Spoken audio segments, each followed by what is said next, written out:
యోహాను వ్రాసిన ప్రకటన గ్రంథము 4వ అధ్యాయము 1వ వచనం నుండి 7వ వచనం వరకు ఈ సంగతులు జరిగిన తరువాత నేను చూడగా అదిగో పరలోకమందు ఒక తలుపు తెరవబడి ఉండెను. మరియు నేను మొదట వినిన స్వరము బూరధ్వని వలె నాతో మాట్లాడగా వింటిని. ఆ మాట్లాడిన వాడు ఇక్కడికి ఎక్కిరమ్ము, ఇక మీదట జరగవలసిన వాటిని నీకు కనపరచదనెను. వెంటనే నేను ఆత్మవశుడనైతిని. అదిగో పరలోకమందు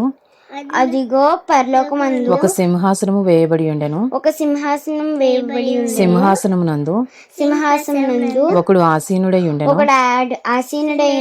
ఆసీనుడైన వాడు దృష్టికి సూర్యకాంత పద్మరాగములను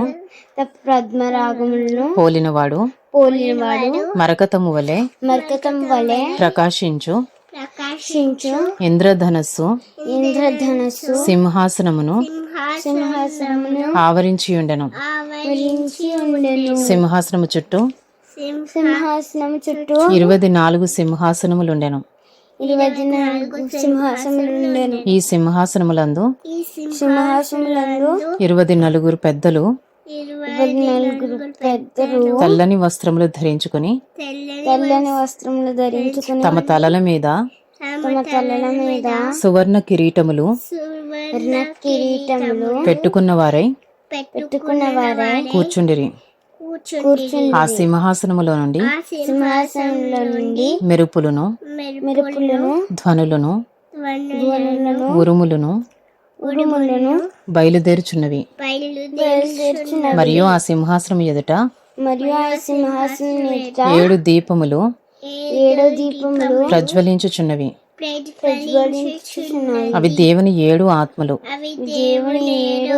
మరియు ఆ సింహాసనము ఎదుట స్ఫటికమును పోలిన గాజు వంటి సముద్రం ఉన్నట్టుండెను. ఆ సింహాసనమునకు మధ్యను సింహాసనము చుట్టూను ముందు వెనుక కన్నులతో నిండిన 4 జీవులుండెను.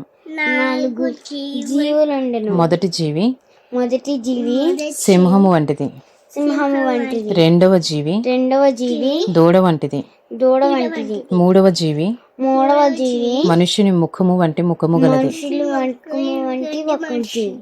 నాలుగవ జీవి ఎగురుచున్న పక్షిరాజు వంటిది.